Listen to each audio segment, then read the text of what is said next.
নতুন বছর আগমন উপলক্ষে কিছু পুণ্যের কাজ করুন। নিজেকে নতুন মানুষ হিসেবে গড়ে তুলুন। আপনার বয়ফ্রেন্ড গার্লফ্রেন্ডকে জানিয়ে দিন যে আপনি আসলে তাকে বিয়ে করবেন না। পরের সেমিস্টারে কোপাই দেমু এই মনোভাব থেকে বের হয়ে মেনে নিন যে আপনাকে দিয়ে পড়াশোনার বালটাও হবে না। প্রেমিক প্রেমিকার কাজই হচ্ছে ছেড়ে চলে যাওয়া।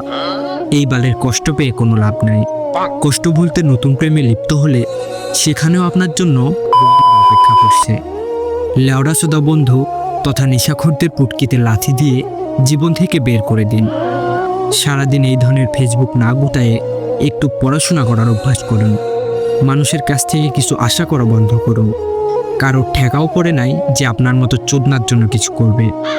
জানেনই তো মানুষ মূলত একা।